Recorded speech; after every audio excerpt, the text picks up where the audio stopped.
Hello, today I'm going to talk about my favorite game mechanism in Dragonfire. I am wearing my well-faded Dash shirt from The Incredibles, one of my favorite movies ever. I'm really excited to see The Incredibles 2 today for the first time. Completely irrelevant to Dragonfire, but I want to mention it.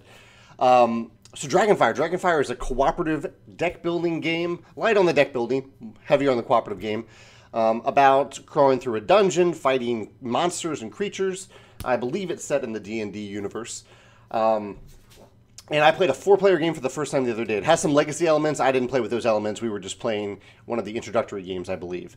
So there are two things I want to mention. One is just a really cool component choice. We didn't even get to these, but at the end of the game I was shown the item or the treasure cards in the game, and they had foil on them. And I've seen cards with foil before, but I've never thought, oh, this should go on treasures. This should go on treasures in the game. And of course it should. Foil looks awesome on treasures. It was just a beautiful touch to this game to make those treasures feel special. So that might be something to think about in your game if you're thinking about putting treasures in your game. Have some foil embossment on those cards. It's really beautiful. My favorite mechanism in the game has to do with the monster cards. I don't have the game, so I printed out an image of what some of them look like here. The idea is that during the game, players will be dealt a certain number of monster cards that sit in front of them, and those monsters deal damage to you until you kill those monsters. And it's the way you kill monsters and how it promotes collaboration and cooperation between players that I really like in this game. So if you look at these monsters and look on the left side of them, you can see all these icons.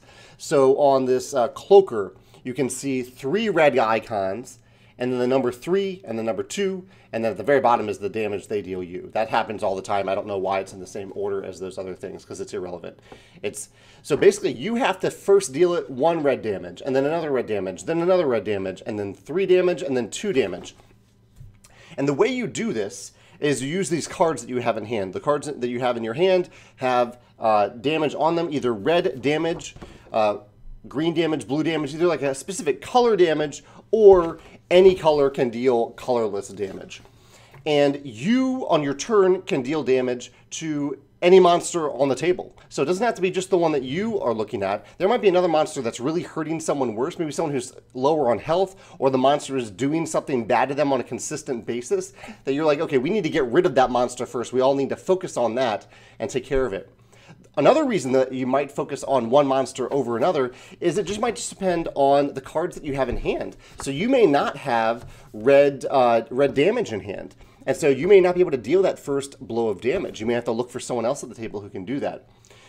I also really like the collaboration this creates. As I've started to talk about, you're looking at other creatures out there on the table to see which one do we need to deal with first, which one can I deal with. But also, it creates this great conversation in the game of, hey, what do you have in your hand? Do you have the red that can deal with this? Do you have a big hand of cards that can deal a lot of damage all at once?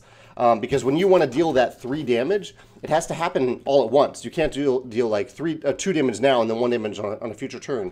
If you want to move past that 3 damage down to the 2, because these go in order top to bottom, then you've got to deal 3 all at once on the same turn.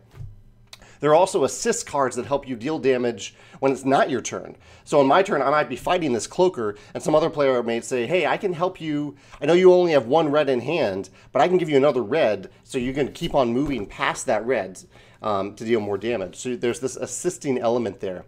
And I just really like, oh, and the other element of this that I really like is just the idea that it's in order. It has this thematic element of that we're fighting this guy with whatever red represents. I guess that's a knock to the theme. I don't know what red represents. But whatever red represents, it kind of represents this ongoing battle with the creature. It's not like you're dealing 1 blow when the creature's dead. You're poking it in different ways with different types of magic or spells or attacks one by one until you knock it down.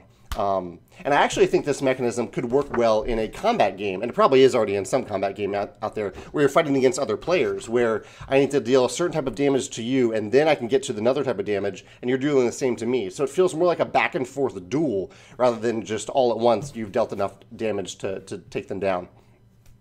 So really, really cool mechanism here. I really, really like this in this Dragonfire game. If you have a favorite mechanism in Dragonfire that you want to mention in the comments, I'd love to hear about that.